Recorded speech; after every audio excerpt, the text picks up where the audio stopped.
السلام علیکم ورحمۃ اللہ وبرکاتہ۔ اليوم یوم الاربعاء 24 ذی القعدہ 1444 ہجری۔ آج چہارشنبے کا دن ہے، جس کو بدھ کا دن بھی کہا جاتا۔ جون کی 14 تاریخ 2023۔ انشاءاللہ اب ہم اپنی قرآن کلاس شروع کرتے ہیں۔ آج ہم سورہ شورا آیت نمبر 105 سے انشاءاللہ شروع کریں گے۔ بسم اللہ والحمد للہ والصلاة والسلام علی اشرف الانبیاء والمرسلین، اما بعد فاعوذ باللہ من الشیطان الرجیم۔ رب اشرح لی صدری ویسر لی امری واحلل عقدۃ من لسانی یفقہوا قولی ربی زدنی علما۔ اعوذ باللہ من الشیطان الرجیم۔ کذبت قوم نوح المرسلین، جھٹلایا قوم نوح نے رسولوں کو۔ اذ قال لهم، جب کہا ان سے، اخوہم ان کے بھائی، نوح علیہ السلام، الا تتقون، کیا تم ڈرتے نہیں؟ یعنی اب یہاں سے جو سو حضرت نوح علیہ السلام کا واقعہ شروع ہو رہا ہے۔ اس میں یہ کہ پہلے اللہ تعالیٰ کہہ رہے کہ یقیناً نوح علیہ السلام کی قوم نے رسولوں کو جھٹلایا، جبکہ نوح علیہ السلام نے ان سے کہا، ان کی قوم سے کہا کہ کیا تم ڈرتے نہیں؟ انی لکم رسول امین، بے شک میں تمہارے لیے امانت دار رسول ہوں۔ فاتقوا اللہ واطیعون، پس تم ڈرو اللہ سے اور میری اطاعت کرو۔ کیونکہ ہر نبی اور ہر رسول کو بھیجا ہی اس لیے جاتا ہے کہ وہ جو سو ایک اللہ کی جو سو پیغام کو، توحید کو بیان کرے، اور وہ جو رسول ہوتا ہے، جو ان کے اوپر احکامات نازل ہوتے ہیں، جو وہ احکامات کو بیان کرتے ہیں لوگوں کو، تو لوگوں کو چاہیے کہ ان کی اس میں اطاعت و فرما برداری کریں۔ یعنی رسول کا کام کیا ہوتا ہے کہ اللہ کے پیغام کو لوگوں تک پہنچائے، یعنی اللہ کی توحید کو لوگوں تک بتائے، اور اس کے بعد جو احکامات جو نازل ہوتے ہیں ان معاملات میں لوگوں کو چاہیے کہ وہ رسول کی اطاعت و فرما برداری کریں۔ تو یہاں پر بھی نوح علیہ السلام کو جب اللہ تعالیٰ نے رسول بنا کر بھیجا، تو اللہ تعالیٰ نے پہلے کہا، شروع میں کہہ دیا کہ یقیناً قوم نوح نے جو سو رسولوں کو جھٹلا دیا۔ اگرچہ کہ نوح علیہ السلام کے قوم کی طرف ایک ہی رسول کو بھیجا گیا تھا، لیکن مطلب کیا ہے کہ ایک رسول کو بھیجنا تمام رسولوں کو بھیجنے کے جھٹلانے کے برابری ہے۔ تو یہاں پر اس لیے کہا جا رہا ہے کہ رسولوں کو جھٹلایا، جبکہ نوح علیہ السلام نے کہا کہ یقیناً میں تمہارے لیے جو سو تم اللہ سے ڈرو۔ اذ قال لهم اخوهم، اور جب ان کے بھائی نوح علیہ السلام نے کہا الا تتقون، کیا تم ڈرتے نہیں؟ اچھا، یہاں پر بھی دیکھیں، اب آگے جتنے بھی رسولوں کا ذکر آ رہا ہے اس میں ایک چیز کامن ہے کہ ان کے بھائی کہا گیا ہے، اس قوم کی بھائی۔ یعنی یہاں پر بھی کہا کہ جب ان کے بھائی نوح علیہ السلام نے کہا کہ کیا تم ڈرتے نہیں، مطلب کیا ہے کہ جو قوم کا رسول جو ہوتا ہے اسی قوم کا ایک فرد ہوتا ہے، اس وجہ سے ان کو جو سو بھائی کہا گیا ہے۔ جیسے کہ نبی صلی اللہ علیہ وسلم بھی جو سو قریش میں سے تھے، عربوں میں سے تھے، قریش میں سے تھے، تو آپ صلی اللہ علیہ وسلم بھی جو سو انہی میں سے تھے۔ اس وجہ سے بھی جو سو ویسے ہر قوم کے اندر یہی ہوتا ہے کہ اللہ تعالیٰ اسی قوم کے اندر سے ایک انسان کو چن لیتا ہے جس کو نبی اور رسول بناتا ہے، پھر اس کے طرف اپنی طرف سے فرشتے کے ذریعے سے پیغام کو بھیجتا ہے، کیونکہ اللہ تعالیٰ ہر ایک کی طرف تو پیغام کو نہیں بھیج سکتا ہے، تو ایک کو لیڈر بنانے کے طور پر، ایک کو جو نبی اور رسول بنانے کے طور پر چن لیتا ہے، پھر اس کے طرف اللہ کا پیغام آتا ہے۔ اب اس رسول کی ذمہ داری ہوتی ہے کہ وہ اللہ کے پیغام کو لوگوں تک پہنچائے، اور لوگوں کو چاہیے کہ وہ اس کی اطاعت و فرما برداری کرے۔ تو یہاں پر نوح علیہ السلام کو بھی قوم کا بھائی کہا گیا۔ اسی طریقے سے آگے جو سو قوم عاد کا ذکر آ رہا ہے، اس میں بھی کہا بھائی کہا گیا۔ تو یہ سب کے سب جو سو اسی قوم کے ایک فرد ہوا کرتے تھے، اور وہ سب انسان اور بشر ہوا کرتے تھے۔ اب ہمارے ملکوں میں اس کے بارے میں بڑا تنازع کیا جاتا ہے کہ نبی کے بارے میں یہ کہتے ہیں کہ نبی کو اگر بشر کہا جائے، رسول کہا، انسان کہا جائے، تو لوگ کہتے ہیں کہ یہ تو گستاخی کر رہے ہیں۔ تو پھر کیا ہے، کہتے ہیں کہ نہیں، وہ تو بولے الگ کچھ اور مخلوق تھے، آپ کا سایہ نہیں ہوا کرتا تھا، اس طریقے سے کہتے ہیں، جبکہ اس کا کوئی ثبوت نہیں ہے، بلکہ انسان ہونا، بشر ہونا، یہی انبیاء، تمام کے تمام انبیاء کے بارے میں ثابت ہو رہا ہے۔ بلکہ تمام انبیاء کی امت، ان کی جو امت اور ان کی قوم ہوا کرتی تھی، وہ ان پر ایمان نہیں لانے کی ایک بڑی وجہ یہی ہوا کرتی تھی، وہ کہتے کہ اگر اللہ تعالیٰ ہمارے طرف رسول بھیجنا ہی تھا تو ایک انسان اور بشر کو کیسے رسول بھیجتا؟ تم بھی ہمارے ہی جیسے ایک انسان ہو، تم بھی ہمارے ہی جیسے ایک بشر ہو۔ تو وہ سب یہی کہتے ہیں کہ اگر اللہ تعالیٰ جو کسی کو نبی اور رسول بنا کر بھیجنا چاہتا ہے تو کسی فرشتے کو بھیجنا چاہیے تھا, کسی اور مخلوق کو بھیجنا چاہیے تھا, نہ کہ انسان کو, کیونکہ وہ سب جانتے تھے, انہی کے قوم میں سے وہ انسان ہوا کرتے تھے انبیاء اور رسول, تو اس لیے اس کا بشریت کا انکار تو نہیں کر سکتے تھے. جیسے کہ نبی صلی اللہ علیہ وسلم کے بارے میں بھی مشرکین مکہ, کفار مکہ یہی تو اعتراض کرتے تھے کہ بولے اللہ تعالیٰ آپ کو کیوں رسول بنا دیا, اگر بنانا ہی ہوتا اللہ تعالیٰ تو کسی ایک فرشتے کو آپ کے ساتھ بھیج دیا ہوتا, آپ کے لیے کوئی پہاڑ, سونے کے پہاڑ ہوتے, اس طریقے کا دعویٰ کرتے تھے. تو بہرحال تمام کے تمام انبیاء اور رسول انہی قوموں میں سے ہوتے تھے اور وہ انسان ہوا کرتے تھے. تو اب اس کے بعد جب نوح علیہ السلام کو اللہ تعالیٰ نے بھیجا تو انہوں نے کہا کہ انی لکم رسول امین, بے شک میں تمہارے لیے ایک امانت دار رسول ہوں. فاتقوا اللہ واطیعون, بس تم اللہ سے ڈرو اور میری اطاعت و فرما برداری کرو. وما اسألکم علیہ, اور میں نہیں مانگتا اس پر, من اجر, کوئی اجر, ان اجریہ, نہیں ہے میرا اجر, الا علی رب العالمین, مگر رب العالمین پر. دیکھیں, اور انبیاء کا کام بھی یہی ہوتا ہے کہ جس چیز کی طرف وہ بلا رہے ہوتے, جس چیز کی تبلیغ کر رہے ہوتے ہیں, اس پر وہ کوئی قوم سے کوئی اجر اور کوئی مطالبہ نہیں کرتے. یہ نہیں کہتے کہ ہم کو کھانا کھلاؤ یا ہم کو کوئی اجرت دے دو یا ہم کو کوئی بڑا بنا کر ہم کو جو سو نذرانے پیش کرو. تو یہ سارے انبیاء کا یہ کام ہوا کرتا ہے. اسی لیے انہوں نے بھی یہ کہا کہ میں جو تم کو یہ تبلیغ کر رہا ہوں, میں جو تم کو دین کی دعوت دے رہا ہوں, اس پر میں تم سے کوئی اجر نہیں مانگتا. میرا اجر تو رب العالمین کے پاس ہے, یعنی اللہ تعالیٰ مجھ کو اس کا اجر دے گا, دنیا میں بھی اور آخرت میں بھی. بلکہ عام طور پہ یہی دیکھا جاتا ہے,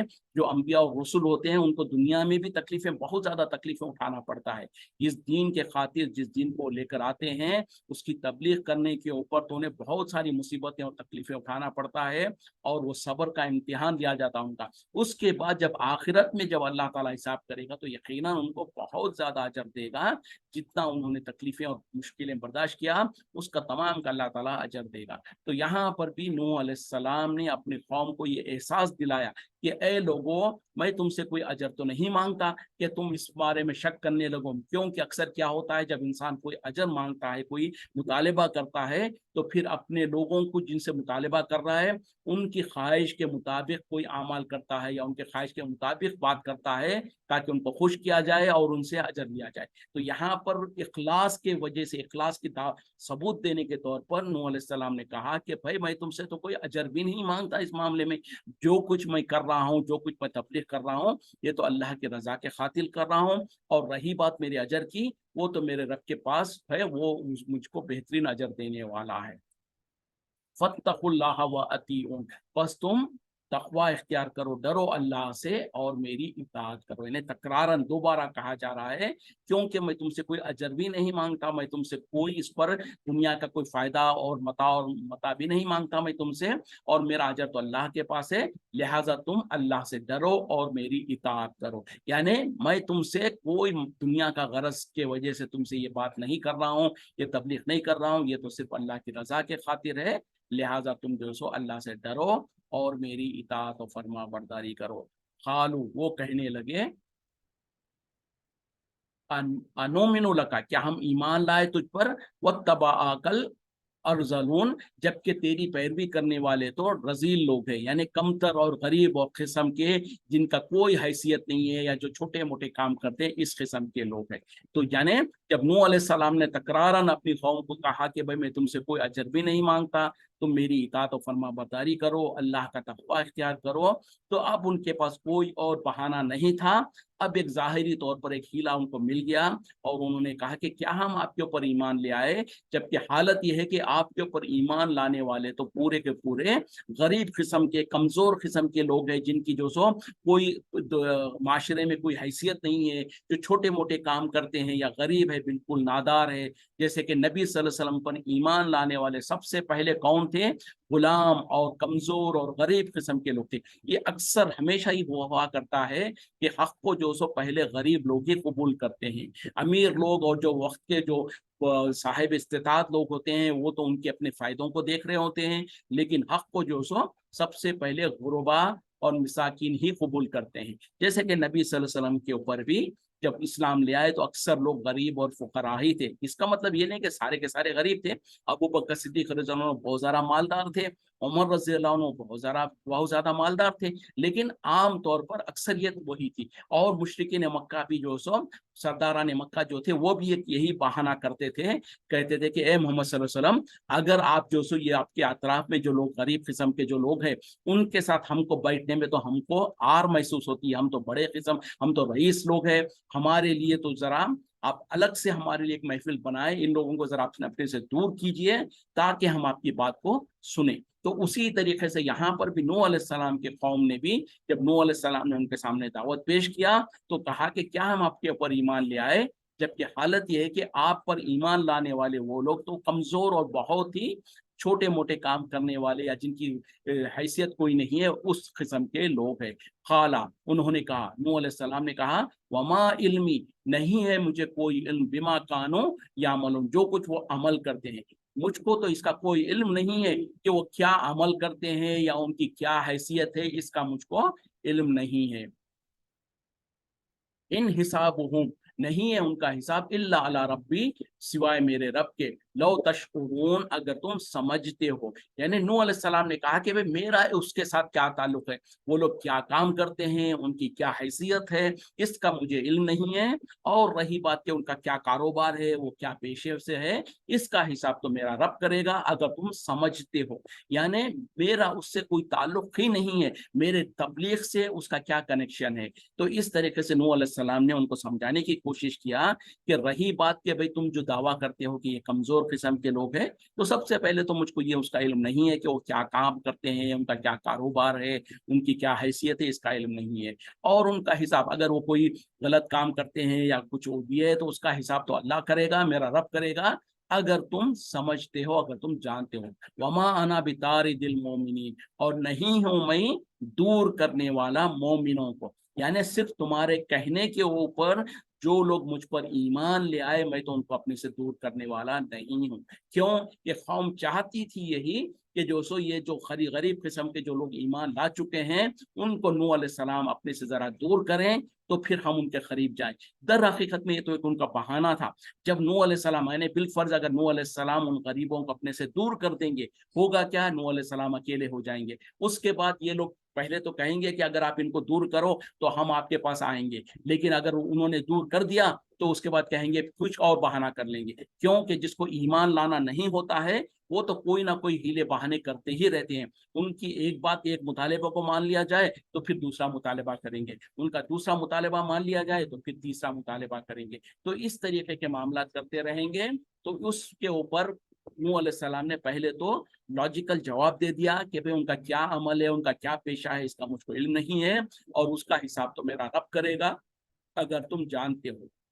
اور رہی بات کہ جو تمہارا دعویٰ ہے, جو تم چاہتے ہو کہ میں ان غریب لوگوں کو اپنے سے دور کروں, وہ تو ہونے والا نہیں ہے. میں تو ان لوگوں کو جو ایمان لا چکے ہیں ان کو اپنے سے دور نہیں کر سکتا. کیوں کہ چاہے ان کا پیشہ جو بھی ہو, چاہے وہ غریب ہو, جو بھی ہو, ان لوگوں نے میری بات کو مان لیا ہے, ان لوگوں نے اللہ پر ایمان لے آیا ہے, لہٰذا میں ان کو دور نہیں کر سکتا. جیسے کہ نبی صلی اللہ علیہ وسلم کے ساتھ بھی یہی کچھ مطالبہ کیا گیا تھا کہ جو سب مشرکین مکہ, کفار مکہ, خاص طور پر سرداران جو تھے, بڑے بڑے سردار جو قسم کے جو لوگ تھے, انہوں نے خواہش کیا تھا کہ نبی صلی اللہ علیہ وسلم جو سو اپنے ارد گرد میں جو غریب لوگ ہیں ان کو ذرا دور کر دیں. اور بلکہ نبی صلی اللہ علیہ وسلم, کیونکہ نبی صلی اللہ علیہ وسلم کو تو خواہش تھی کہ کسی بھی طریقے سے مشرکین اور کفار جو سو ایمان لائیں, تو نبی صلی اللہ علیہ وسلم نے دل میں ارادہ کیا کہ ٹھیک ہے ان کو تھوڑا سا دور کرتے ہیں وقتی طور پر, تاکہ یہ مشرکین سرداران جو ہے وہ جو سو آپ کی بات کو سن لے, اور جب ایمان لا لیں گے تو ہو سکتا ہے پھر اس کے بعد ان کے اندر وہ احساس نہیں رہے گا. لیکن اللہ تعالیٰ نے منع کر دیا اور کہا کہ اے نبی صلی اللہ علیہ وسلم, آپ ہرگز ان لوگوں کو اپنے سے دور نہ کریں جو دن رات اللہ کی رضا چاہتے ہیں, وہ آپ کے قریب رہتے ہیں اور اللہ کی رضا کی مطلوب ہے. جبکہ یہ لوگ جو مطالبہ کر رہے ہیں, کیونکہ اللہ تعالیٰ غیب کو جانتا ہے, تو اللہ تعالیٰ نے کہا کہ ان لوگوں کے دل میں تو کوئی ایسا خواہش نہیں ہے, بس وہ ہیلے بہانے کر رہے ہیں. تو لہٰذا وہی کے ذریعے سے اللہ تعالیٰ نے آپ کو منع کر دیا تھا. ان انا الا نذیر مبین, نہیں ہوں میں مگر صرف ایک کھلم کھلا